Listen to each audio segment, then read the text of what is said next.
Hey y'all, just wanted to catch you up on what happened at the Real Talk on Prisons Lowell Edition Summit that was hosted by FAMM here in Marion County, Florida. FAMM is a national organization that actually seeks to maintain justice and order and civil rights within corrections institutions while still housing criminals, because that is the purpose of that. But to do so in a fair and humane way is the goal behind that. So they seek to increase public education and targeted advocacy. So if you're saying, yeah, I'm for prison reform, but exactly for what?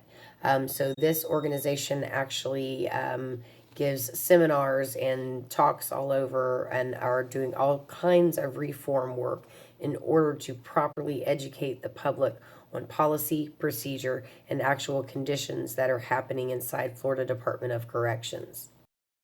Since the attempted murder on Cheryl Weimer, the media has truly picked up on not just her story, but the other stories coming from Lowell and all of the accounts throughout all of the years of people witnessing and being victims of abuse and corruption there. So several legislators have actually started advocating and working towards this end goal with us. Three of those would be House of Representatives Dianne Hart, Carlos Guillermo Smith, and Anna Eskamani. So those three prior to the summit actually went to Lowell and did a surprised and unannounced visit. And during their visit there today, it was to collect more information about conditions, about policy procedure, and actually speaking with the inmates to see if they had, in fact, would talk to them openly during that time. And let me say this, for all accounts, the three people that I met today are cool as shit. They simply are. They spoke to us like real people, and not just that. That's one thing. They're used to speaking. They're in public settings, and that's their platform. But they listened. They literally listened for 2 hours before grabbing the microphone and saying anything, and that was simply because we were all leaving. But they listened to us as a group and as individuals today, telling accounts of abuse that have gone on in there. In fact, there was just a lady that was released just yesterday who ended up speaking there today just to be able to account for her abuse that she experienced in there. So these three House of Representatives, we appreciate you guys so very much for actually spearheading this entire thing. What they did was a great thing today because they are truly trying to affect change, and they're not just talking about it, they're being about it too. And it's truly integral that we have people of influence, people of power, that have rights to gain access to these restricted areas that the common man or lay public just simply cannot. So we absolutely need that. But the department was 5 steps ahead of you guys. And today, these representatives saw the average conditions at Lowell. So you're talking about black mold, you're talking about building decaying to the point that it's a structural problem, and could be a jeopardy to many people, including security and staff. You see rodents, you see roaches. You've got the pregnant women in Delta Dorm that has no air conditioning. You have got people that work in the kitchen who have air conditioned dorms. However, the pregnant inmates do not have air conditioning. Some do not get a snack. Most do not get any money for commissary. And so not only are they suffering, but the babies inside of them are suffering. And if these women are also consequently coming off of drugs, that is a lot for a fetus to endure.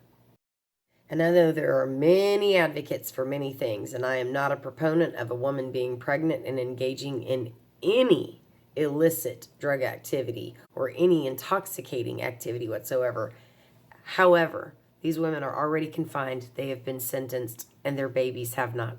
Their children are innocent in this, yet we are forcing the babies to suffer by making their mothers suffer out of extra punishment for the fact that they are pregnant and in prison. And for those curious as to how women are treated if they are pregnant in the Florida Department of Corrections and how their labor and delivery is, it is absolutely astonishing. Could you imagine being 7 months pregnant? You are starving to death. You're so tired and all you want to do is just lay down and rest your back. If you have any pre-existing conditions, those can be aggravated, and your absolute pregnancy can be affected by that and create body pain. Could you imagine having somebody yell at you, just get on your hands and knees and scrub a bathroom floor or shower floor? Could you imagine that? Or being so hungry that all you can do is cry and bite your lip because you've got no money coming in, you weren't given a snack, and you ate dinner at 4:30 in the afternoon. Or going into labor and being taken by officers who are making fun of you because you're giving birth as an inmate in the Florida Department of Corrections to a hospital where the staff is also completely desensitized because they see it all the time. And then you give birth to your baby, your blood, your kin, a piece of your soul, a gift from heaven, and you don't even get skin-to-skin contact before they take your baby from you and take you immediately back to prison. If that does not create postpartum distress disorder or post-traumatic stress disorder, I don't know what would. I would be suicidal. There's no way that I could handle that. And girls go through it every single week there. And when you come back, you get right back on your hands and knees and you get to scrub the floor again. No matter your pain inside or out, you're just an inmate. And let me tell you about what the Department of Corrections used to do for all the women that came in pregnant up until maybe about, let's just say 10 years ago or so, maybe a little bit longer. They would actually pay you $10,000 to adopt your baby out. And so you had women who are going out, getting pregnant, reoffending so that they can come back to the institution just to be able to sell their children. And they made a profit out of this. And if they say they have not, they say it didn't happen, they are lying. And if you can just think for a second what those children, what the emotions and the energies that those babies are born with, they have a very long and hard life ahead of them, because the stress and the worry and the pain that comes from being not only pregnant and having addiction issues or mental health issues, but to be confined and treated like you are beneath the scum because you are pregnant is a pretty daunting thing. And my heart goes out to any woman who's ever had to endure that. But the prison knew that you guys were coming. They always do. They know every time an incident like this occurs and the media is in a frenzy and you've got us out protesting, that something is going to take place. And so they prepare for it. They come in, they do immediate repairs, they paint things. So if you guys would have touched the wall today, you would have noticed that your hands had paint stuck to it, because they do it all the time. Using our toothpaste to caulk holes into the wall because the dorms are literally decaying and falling apart, covering up black mold with paint. All of those things were covered this week. We've had colonels, majors, assistant wardens, classification teams, administrative teams come around and threaten us about speaking to not only the general public, but specifically legislators that come in. During 2010 to 2011, I was the inmate liaison to politicians at Lowell Correctional Institution. I worked for Warden Sutherland in the administration department, as well as the entire administrative department, the classification department, and the education department as a whole. They would shut the entire compound down after doing an entire cleaning frenzy where they also hid and covered up decay in the entire prison system. But I was only to speak about the transitional services program that I was operating and created, the identity project that we had just started, or transitional reform measures only. And of course, in meeting with these people, it was my responsibility to try to, in some way, convey to them as legislators what was necessary to be changed in prison. Well, the only thing that I could talk about was transitional services and reform measures to reduce recidivism rates. I wasn't asked about what the officers are doing behind closed doors. I'm sure there have been reports for years of that. I was not asked about any PREA violations that I had experienced or knew about. I was not asked about medical mishaps and medical malpractice completely. I was only asked about my own personal life, how I got there, what I was doing, what I intended to do, and what was happening on the good side of Lowell. And let me say this, I worked for an amazing team of women at Lowell. Former Education Director Sheila Mose was the best educator that I've personally ever seen in my almost 40 years. Warden Chris Sutherland, who's recently retired, was the best female warden and one of the best people that I've ever known in my life. And former classification officer Tiffany Knox was also wonderful, because these people did treat me like a person. They did treat me like I had value. They gave me opportunities, and I got to educate myself and help other people in the process. And they saw that for what it was and saw the outcome of the program. And so they believed in me and supported me. So without those three integral people, the transitional program would never have existed, because it only existed because of them. Vicky Lopez Lucas and I sat there in my little transitional office with her holding my hand, tears in her eyes, because she had been a politician, went to federal prison, was exonerated, got out, and was back in politics. And that woman sat there and held my hand, and she bawled and cried with me.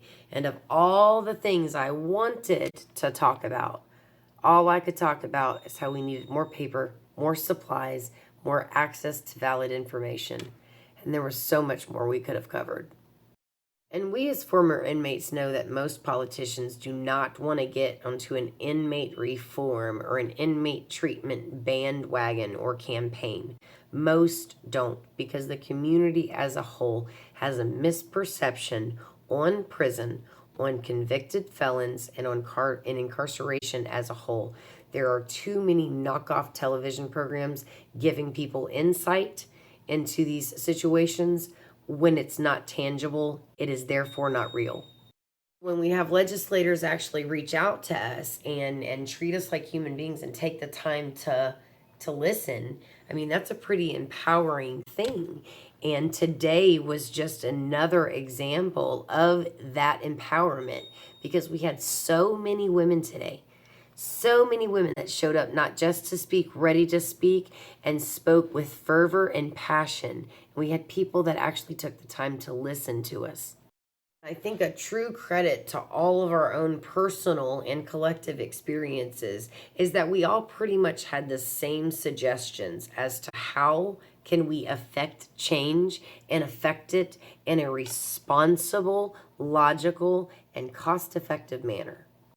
Last year, the Florida Department of Corrections had a $2.7 billion budget. And that money is not going towards institutional repairs and revamping and reconstruction and things like that. It's simply not taking place. Yes, they built FWRC several years ago, but as far as consistent and constant repairs that take that much money, the money isn't going there. It's also not going to extra supplies for women, nothing like that. So the money is being eaten up elsewhere, and that is from superiors and higher personnel getting amazing paychecks and benefits that the state is actually paying for. Therefore, all of us taxpayers, well, I used to be, nonetheless, all the taxpayers are paying for. I think today that Representative Dianne Hart had an absolutely wonderful statement to make when she declared about House Bill 189 that would drop the 85% gain time to 65% for all nonviolent and first-time offenders. And what that means, that if people that have been sitting in prison on piddly little pot charges and possibly driving on a suspended or retail theft and things like that might actually get an opportunity to come home at 6.5 years on a 10-year sentence, or 65% of whatever their sentence would be, which would save a projected $860 million. Well, that money could be put towards body cameras that every single correctional institution staff would be required to wear, and not just wear. We need to open up a comprehensive monitoring and recording center that is outsourced, that has no affiliation with the Department of Corrections. And as that media is going on, it's monitored, and if anything is suspicious, it's immediately reported to the investigators at that institution. But also, it can be recorded, and in case there is an investigation, the officers or correctional staff would have no access to this. Only the Office of Inspector General, Florida Department of Law Enforcement, Department of Justice, or any other governing agency handling the investigative practices. Every woman that spoke today on their behalf or someone else's behalf, a body camera and unedited, raw, natural footage would be able to either prove we're all lying or that we are telling the truth. This would include medical staff. There are great employees at Lowell, don't get me wrong, in every department, every rank, every division. But the medical staff at Lowell is not only negligent, they are absolutely disgusting when it comes to dealing with patients. Thank God my attorney was able to get my entire medical jacket to prove everything that I've been saying. So thankfully. And this is my Social Security attorney because of the fact that Lowell misdiagnosed me in 2009. And since being released, I have tried so many times to get a lawyer to help me sue Lowell for what they've done to my life. And nobody wants to fight them. Nobody wants to fight them. But let me tell you what. Y'all in medical, get your fucking shit together. I know I'm not the only one. I can't be the only person who's gotten out of prison and tried to seek help from somebody to make them be responsible for the criminal acts they did against you and the medical negligence. And nobody wants to come up against FLDOC. All of us in prison were held accountable for our actions. How ironic that officers simply are not. These guys need to be arrested. Bottom line, they need to be arrested. The only way the Florida Department of Corrections can regain the trust of the community that it's supposed to house people to protect it from, but also in a fair and humane way. If they want to increase that trust, or let's just say establish it at all, there needs to be honest disclosures. We need to see staff actually arrested for what they did and not some watered down version like this last kitchen worker schmuck who decided he wanted to play touch and go with a female inmate. If that was an employer, if there was a random guy at Walgreens who touched your ass, you'd be arrested for sexual battery and not battery. But he's a Florida Department of Corrections officer, so let's go ahead and water down the charge for him so that he can still get out and carry on a normal life. Or telling it to inmates so that the inmates gang up and fuck you up because this officer is bringing in cans of dip or cigarettes or lip gloss or whatever the case may be. And in order for action to be able to be taken, you need to have somebody that's able to report the information. And you cannot trust putting down pen and piece of paper, writing this, putting it in some little drop box, not knowing what asshole's gonna come pick it up. You have no idea if they like you, don't like you. Maybe they touched you, maybe they want to, maybe they just don't like you in general. So it might get thrown away, it might get processed. They might use it to wipe their ass with or drop coffee on or whatever else. But most times it does not make it to the intended person. It doesn't make it within its required time frame. So by the time it does get there, you've already lost anyhow because you fucked up, even though you didn't. And then you've got 15 staff and their mamas all literally generationally taking all of this information and transferring it, telling it to other officers, whoever they're sleeping with, whoever their baby daddy is, and all that other shit. So let's go ahead and offer inmates a way to report abuse safely and without fear of retribution or retaliation. Everybody has been forced, literally, to use JPay and pay to be able to communicate with their family. There should be an email or a code or prompt on there that allows you to send this information to the inspector without anybody seeing you, hearing you, reading that information, or taking it in as you dictate that. This should be done immediately and should be available in every single institution that currently has JPay. And if they don't have it, they need to institute it for this purpose alone. Mandatory post change every 6 months. First off, that's chapter 33. Y'all should be doing that anyhow.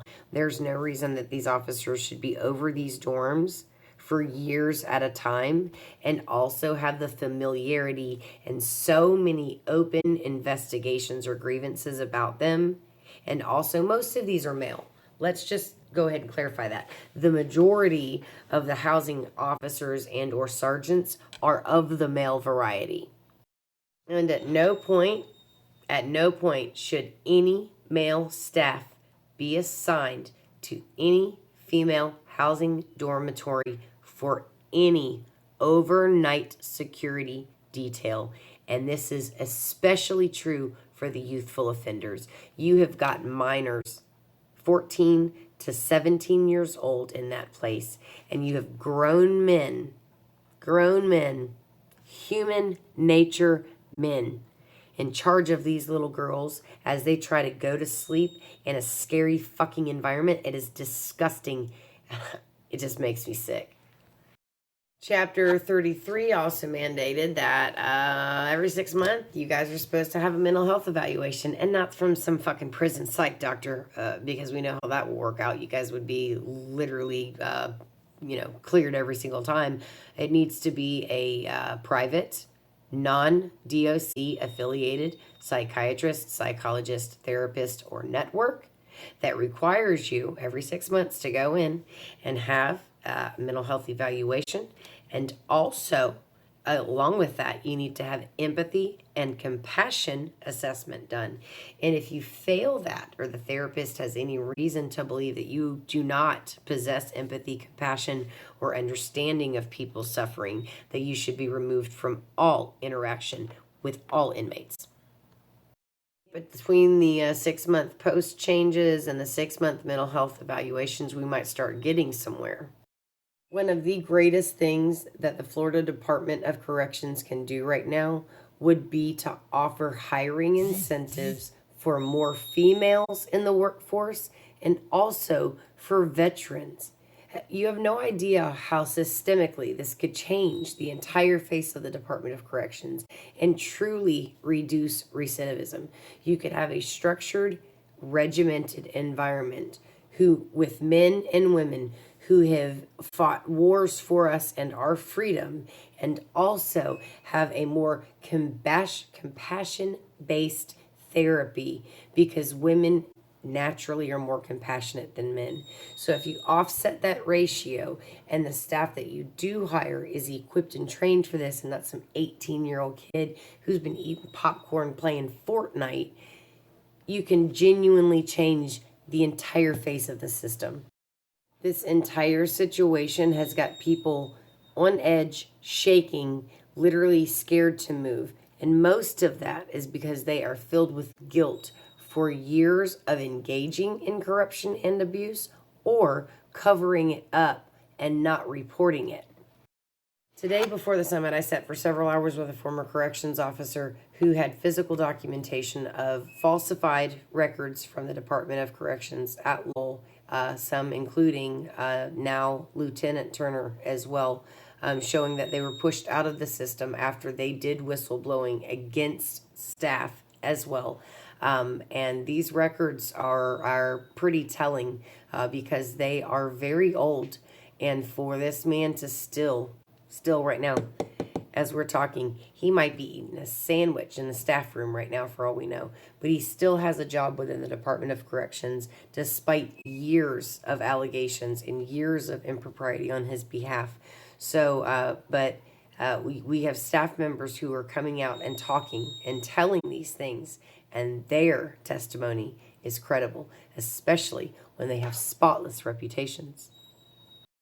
Today before the summit, for a couple hours, I spent time with a former corrections officer who actually brought with them documentation to show years of covering up investigations, lying when staff themselves whistleblow and show corruption in the institution, bullying into resignations, and all of the above. So now what we have are paper documents signed and stamped from the Florida Department of Corrections showing lines of abuse going back many, many years. We have staff and so many former inmates who have been afraid to speak out, and now they are, and it's a really pivotal time to do that. But let's just say nobody told their story again. What if nobody spoke it anymore past this point? How would we know what goes on inside of there, inside of any institution in Florida? Because what happens at one can easily happen at any single other institution in this state.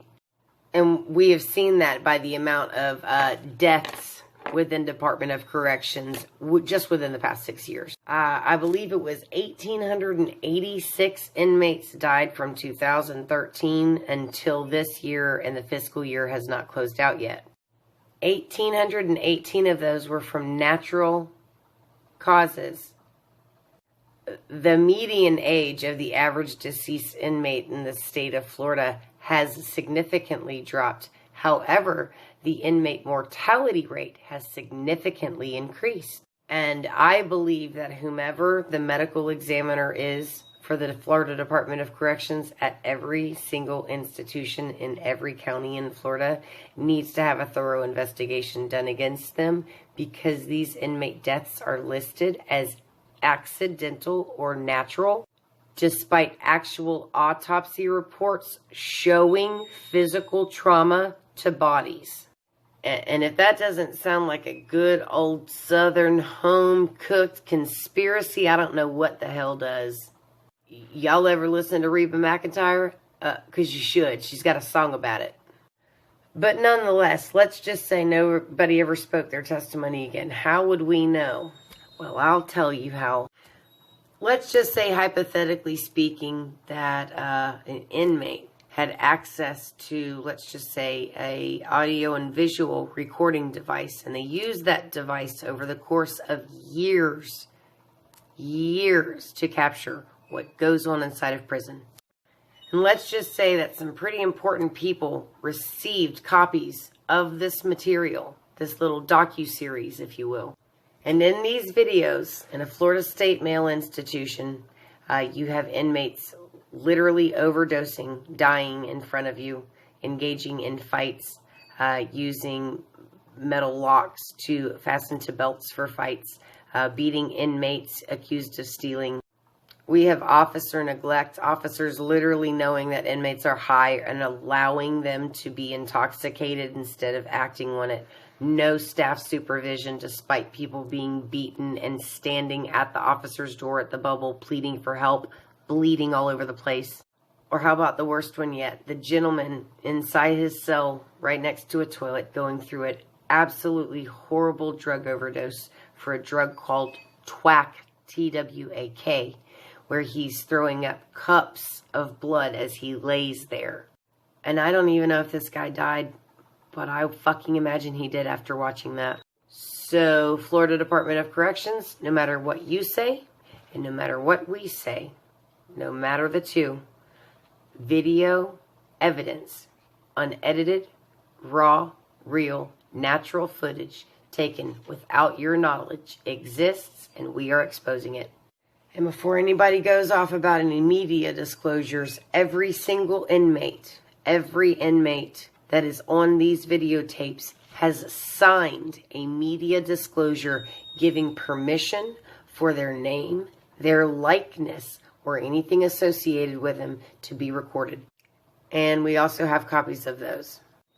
We are going to expose the Florida Department of Corrections for exactly what it is and show the residents of the state of Florida and this nation of exactly what goes on behind the barbed wire here in Florida.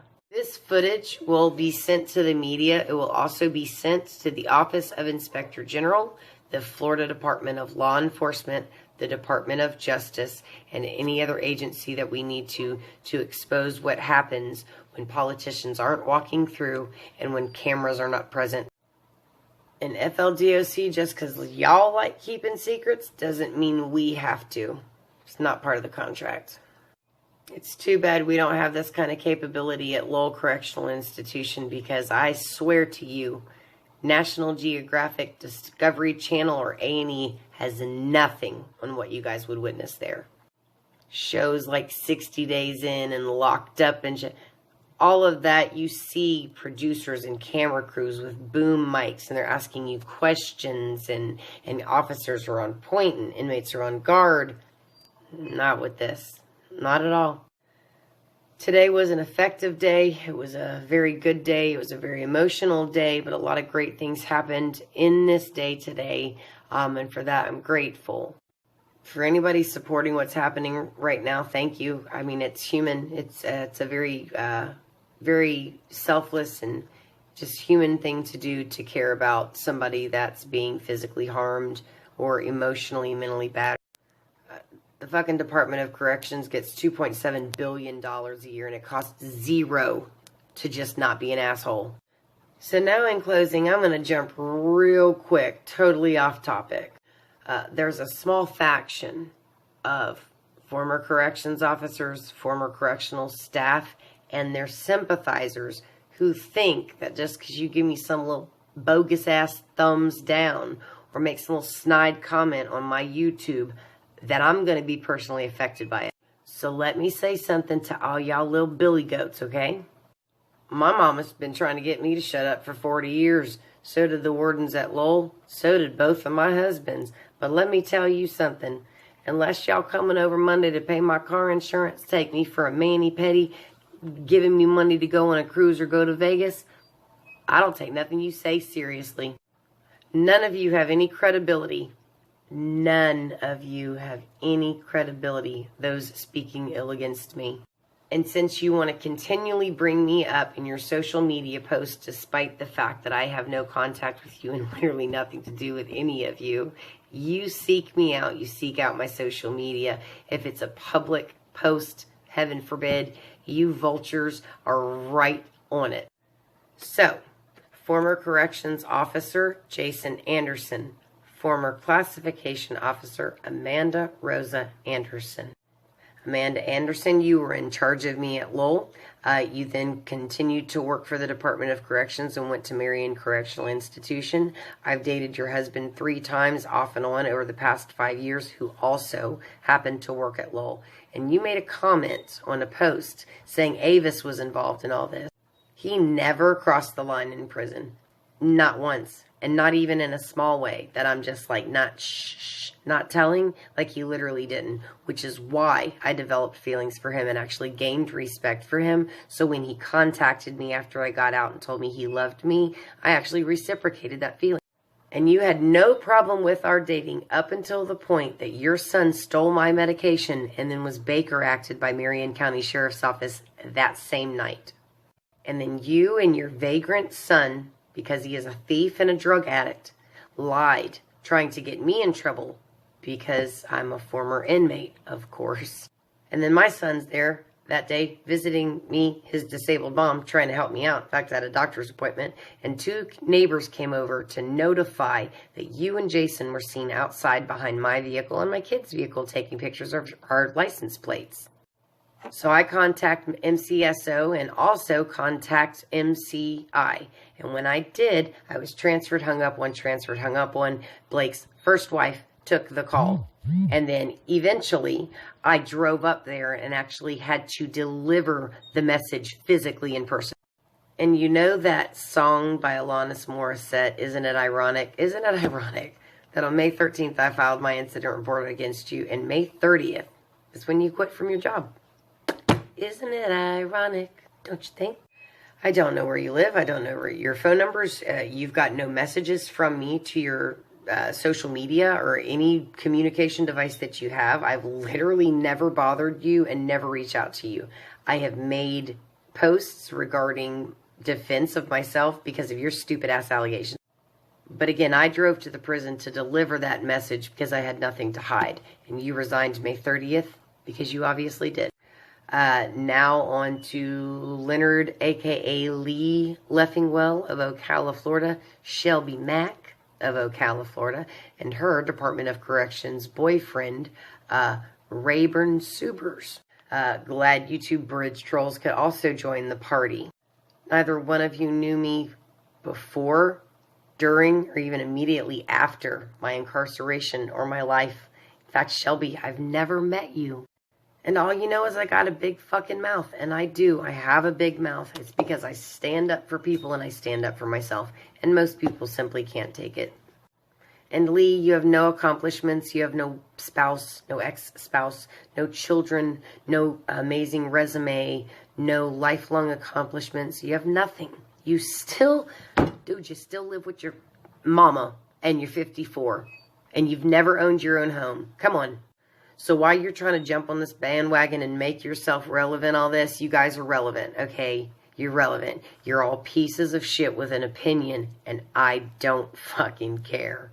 But Mr. Rayburn Subers, you might want to advise your bully-ass girlfriend that you're wearing your FDC patch on your Rapid Response Team vest picture on your Facebook profile, and I've already screenshotted that and all of her comments to go to the OIG.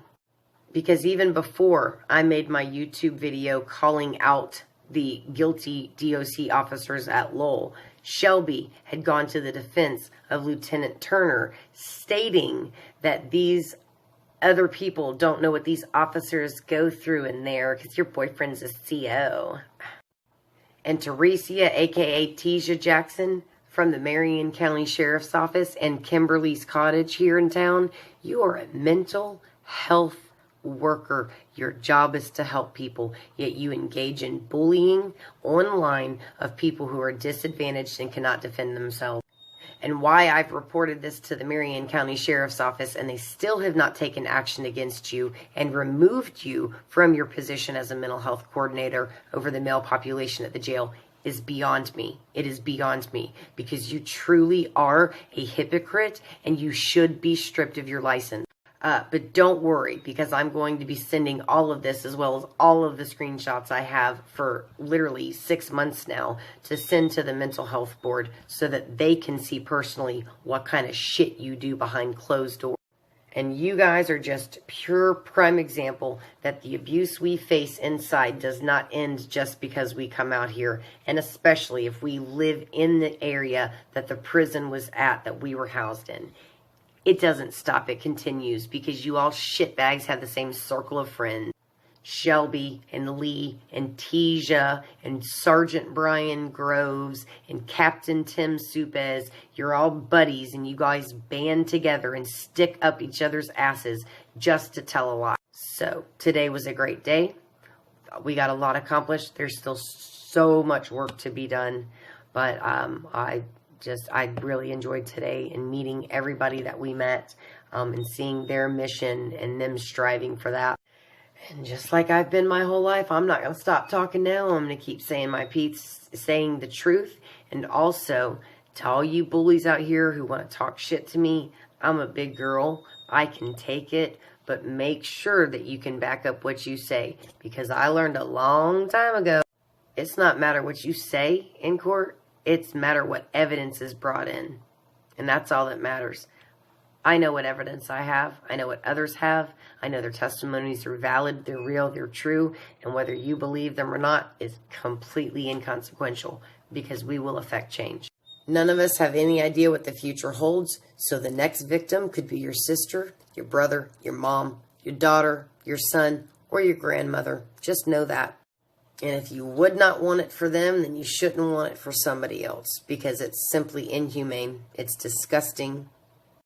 And I wonder, sitting here just thinking, how many spouses here in Marion County have been with these men for 15, 20 years? I wonder what their spouses think right now with all these allegations coming out and all of these women coming forward with the same names. And I wonder how many of these fathers, husbands that work at Lowell and have engaged in these rape and PREA sexual assaults have teenage daughters at home the same age as these YOs. It really makes you sit there and wonder. And we're seeing it every day. Officers arrested for sex trafficking. Officers arrested for da-da-da-da-da-da-da-da-da-da. And these are the officers that have to wear body cameras. Damn. Imagine what you bastards could do if you didn't have to. Well, very soon we will find out. If anyone from the FDLE sees this, we are begging you to go into Lowell and do a federal takeover. We've been at prisons that you've done it before at, so don't tell us it can't be done. Get it done.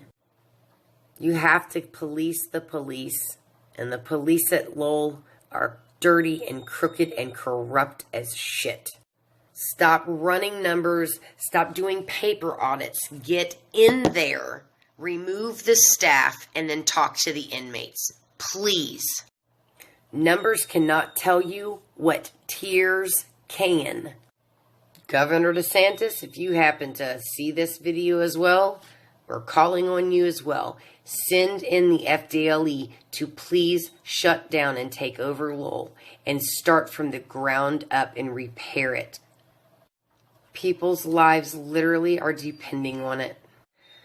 And for all you trolls who think that you know exactly what prison life's about because you watched Orange is the New Black or Locked Up Abroad, you don't have a tangible, credible bit of experience, so anything that you have to say, we don't give a fuck.